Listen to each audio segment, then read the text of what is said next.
So I am quitting the American healthcare system. I am so sick of it. It is a joke. So to give you some backstory of what happened, last year around June of 2023, I went to get my annual checkup. And what happened was the doctor did a PSA test. Now, they don't usually give PSA tests for guys around my age, like around 30s to 40s, right? So my assumption is that they did the PSA test specifically so they can charge me on that. All right, whatever. I mean, it got charged through insurance anyways. But there were some things found, both good and bad. Now, the good thing was that they found that my PSA was 6.0 nanograms per milliliter. And it's a good thing that they caught it early, because the normal range for guys my age is 4.0 nanograms per milliliter. Now, that's where the bad part comes in. The bad part is that the PSA is a marker for your chances of prostate cancer. So the higher it is, the higher your chance of getting prostate cancer. So what I did next was I basically went and got periodic tests to stay at top of it. You know, God found this problem early for me, so the best I can do is to stay vigilant. So the first check from the annual checkup, checking your PSA is free, but the subsequent times, they're not free. So I had to go see a urologist up in Virginia, because I was in Virginia up in that time. And basically every visit would set me back $160. It would cost $160 in order to get me checked out. So we did that like 4 times, because I would go in every single month or so. So all in all, total, it was $640 to visit Dr. Cho to keep track of my PSA. So we didn't actually find out what the problem was. Dr. Cho also got me to get an MRI, and an MRI in the US is not covered by insurance. So I had to pay that out of pocket, set me back $800. It found nothing. Now, I'm not gonna bash on Dr. Cho. I think he was a good doctor. He asked me like what my lifestyle was, do I exercise, what I ate, and things like that. But he never really gave me a solution. He just said, I don't know what's happening, let's just keep track of it. So he also did a prostate exam where, you know what, they stick a finger up your butt. Let's be plain about this. I felt violated. You know, it's like, officer, he touched me there. So obviously before I moved to Texas, Dr. Cho was like, all right, you gotta stay on top of this. I want you to go down there, find a PCP and a urologist that will help you track your PSA. So that's what I did. So when I moved here in February, and in April, I stopped procrastinating and went to do my annual checkup for this year. And my PCP found that my PSA dropped to 4.98 nanograms per milliliters. This is good. It's getting closer to 4, right? Below 4, then I'm golden. So she was still kind of concerned, and she told me to actually go see a specialist, which is the urologist, right? So she wrote a recommendation letter for me to go see a urologist. And guys, finding a urologist in Dallas is a joke. In Virginia, it is really easy. You would go and give the urologist a call, and they will schedule you an appointment right there that works with your schedule. In Dallas, it's different. So I went to Parkland Health Hospital to see a urologist. This is what happened. I called them with an order to see a urologist, because you need an order from your PCP to actually see a urologist. And then we scheduled an appointment on the phone. But this is how it works. It doesn't work like it is in Virginia. What happens is they will find a date on their calendar that's good for them, and then they send you a letter in the mail. Guys, we're living in 2024. So they send you a letter in the mail detailing you the date and time that you should go and do your appointment with the urologist. So all right, fine, I'll do that. 5 months later, yeah, that appointment took 5 months later to get. I go and see the urologist. Literally waited 30 minutes for the urologist to come in. She came in, all she did was check my blood pressure, which the technician took before the doctor actually came. And then what she told me was, she told me, you know what?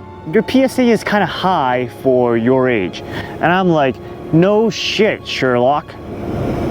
I've known that for the last year. And then she told me that I should consider a biopsy. And I'm like, WTF? Before you even talked about the risks and the costs of a biopsy, that is the first thing you recommend? Because this is what a biopsy is. A biopsy is where they take a puncture of your prostate, kind of scrape off some cells in order to examine it closer to see if you have prostate cancer, right? So it says it's minimally invasive, but to me that sounds invasive, because what can happen after that surgery is you can actually have bleeding.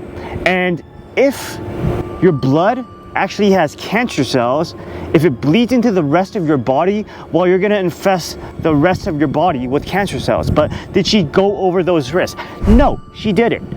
So I kindly said, I'm not getting a biopsy. Not to mention that biopsies cost thousands of dollars. Then, get this, the next thing she said is, you should get an MRI.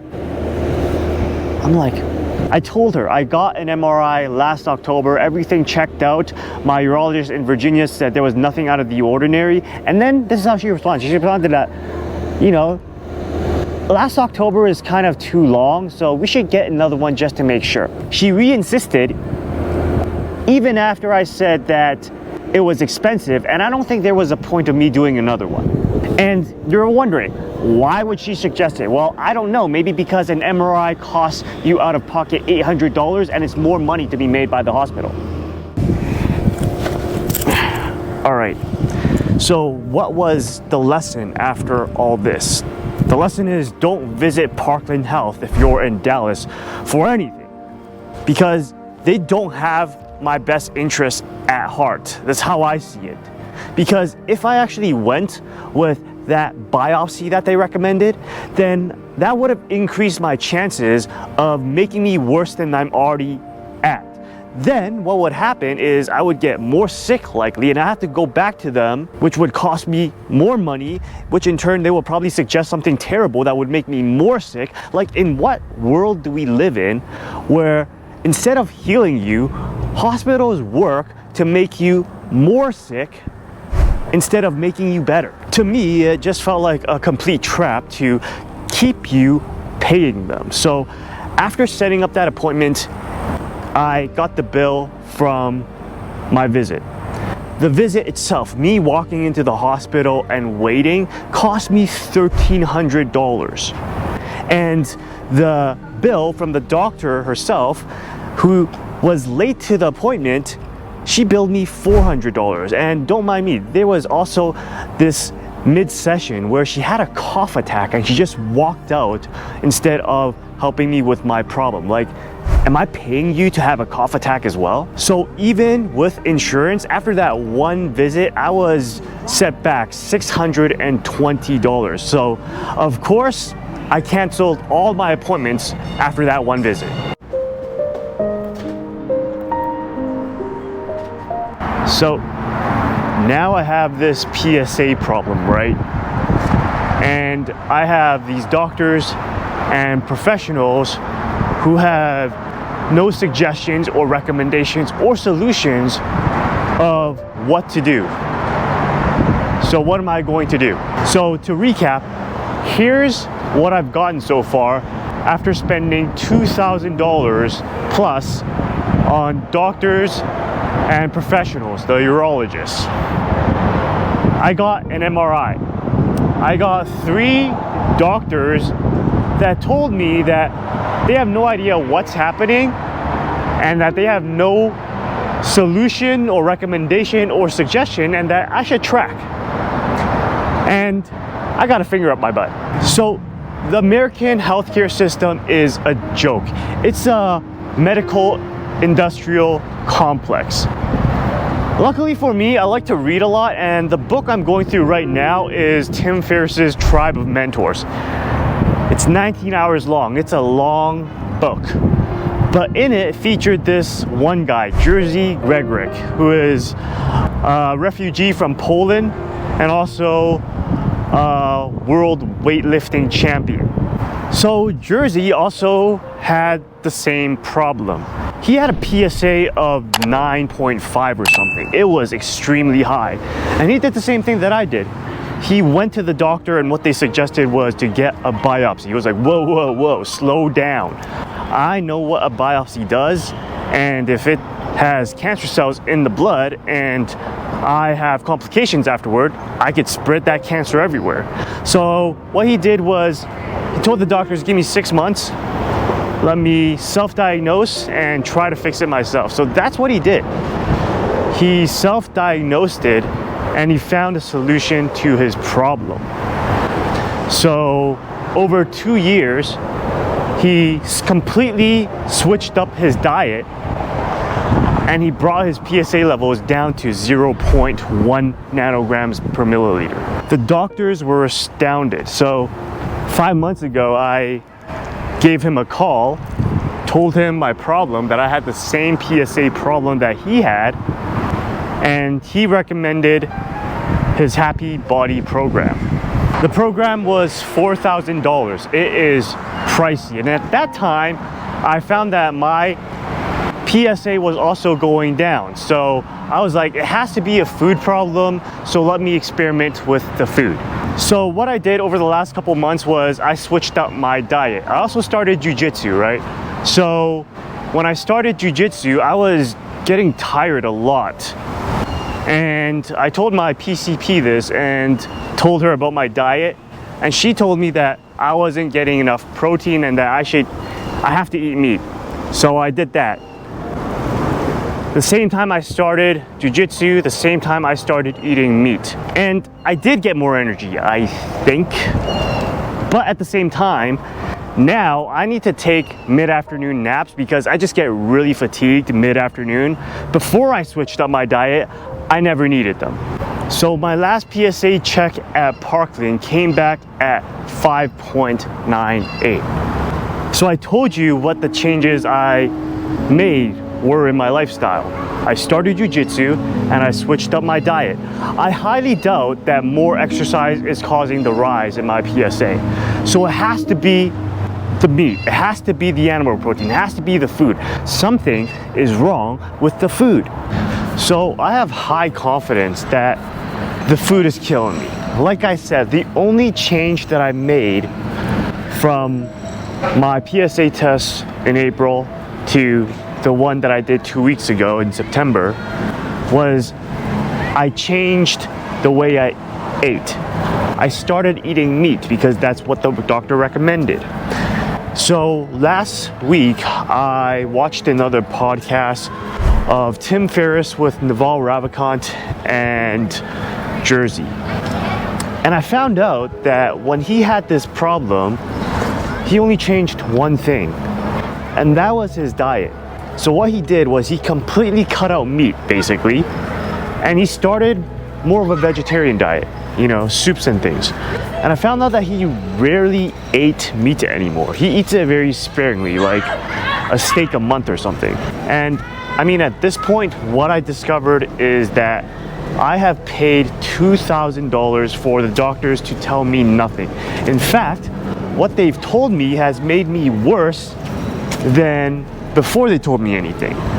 So I'm thinking, all right, if Jerzy's program is gonna cost me $4,000 for a second chance at life, then it's gonna be way more worth it than continuing with these doctors, continuing with the American healthcare system. And another thing is that it doesn't seem to be just solely PSA focused. It seems like it does wonders for flexibility, mobility, and problems like arthritis and things like that. So before I tell the next part of my story, I need to remind you that I am not a healthcare or medical professional. I am just a YouTuber, and I don't have any PhDs, accolades or certifications. I'm just telling you the story of what happened to me and what is happening and what I am doing about it. So this is the disclaimer that none of what I said should be taken as medical advice. So if the same thing is happening to you, go consult a healthcare professional if you believe in healthcare professionals. I clearly do not believe in healthcare professionals, which is why I'm going about this roundabout way of finding a solution to this problem that I'm having. I don't want anybody to come after me and say, I listened to this YouTuber's medical advice, which I'm saying it's not medical advice, and then I cause irreparable harm to my own body, which I cannot fix. Because if that is you, stop watching the video right now. Now, with that said, back to the story. So I am going to pay Jersey that $4K this week in order to get him to teach me what worked for him. Because the American healthcare system is a medical industrial complex. They don't serve you to give you a permanent solution. What they do is they give you a temporary solution that will last for weeks or maybe months, but it's temporary. Eventually you're going to come back with the same problems or even worse problems. That is my belief. After my session with Jersey and my experiments, I think what I'm going to do is I am going to make a PDF of some sort that will detail everything that I did to drop my PSA, if it drops, from where it is now to where it is going to be. Hopefully, it will be around 0.1 and I won't have this issue anymore, and I'll probably sell it for much less than 4K, which I am paying Jersey for.